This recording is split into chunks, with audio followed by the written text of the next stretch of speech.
anterior leaflet augmentation technique. This is in type 3 mitral regurg. Thank you very much. Thanks for the invitation. So today we're going to talk about routine anterior leaflet augmentation using a total endoscopic robotic approach for type 3 mitral regurgitation. And in background, as we all know, type 3 MR is basically a result of tethering of the leaflets. And traditional techniques, which is basically a small rigid ring, while successful, have a high incidence of recurrent MR up to 30%, and we believe a relatively underreported incidence of mitral stenosis.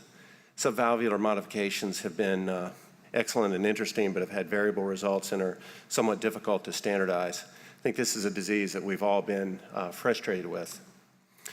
So our objectives here are the following. The goal of an anterior leaflet augmentation is to restore coaptation by enlarging the anterior leaflet, allowing it to reach posteriorly, and to do so with a somewhat larger ring and a flexible band, actually. We discovered in our struggle with this disease to using a technique from Albert et al., which is basically an anterior leaflet augmentation in a simplified way, and we modified it to use extracellular matrix and a total endoscopic robotic platform, which is our standard approach to virtually all mitral valve surgery. To date, we've done a total of 35 patients. 33 were done total endoscopic robotically, 2 via sternotomy in combination with other procedures. 26 of these, the first 26, were done with core matrix, extracellular matrix, and we've done 9 with autologous glutaraldehyde-treated pericardium. The anterior leaflet is incised at its base from commissure to commissure, allowing the anterior leaflet to drop forward and essentially become the coaptation surface for the repaired valve.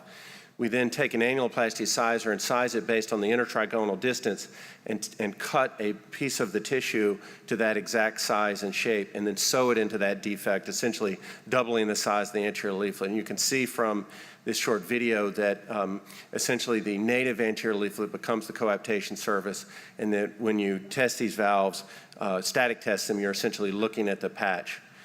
And what really simplifies it is the fact that you're using the sizer in order to cut the patch.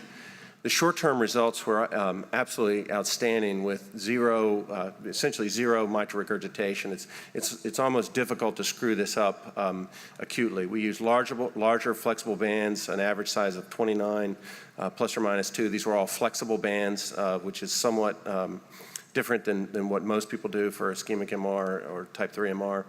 Cross-clamp times and bypass times were reasonable, considering we were doing these completely endoscopically with a 15-millimeter working port, and there were no deaths and no reoperations in the short term. Now, a word of caution, and this has come up, this realization has really come up since this abstract was originally submitted. On longer-term follow-up, we have found that between 5 months and 12 months, we've seen some problems with the extracellular matrix material that we used in our first 26 cases. 7 had unacceptable recurrence of the mitral regurgitation, and we basically found 3 modes of failure. One was a dehiscence of the patch at a suture line. The other one was central necrosis of the patch.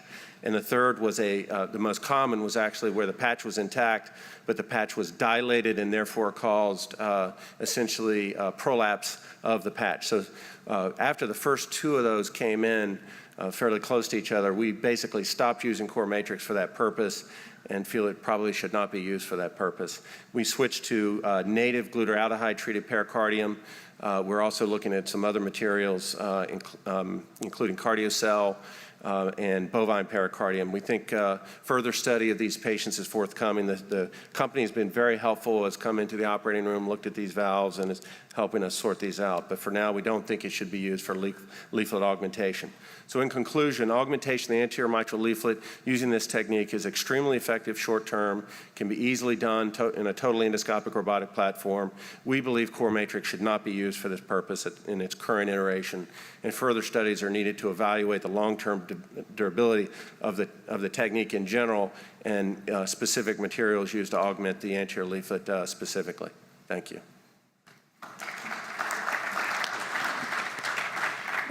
Thank you, Dr. Guy. Do you want to have a seat up here since we only have one more? Thank you.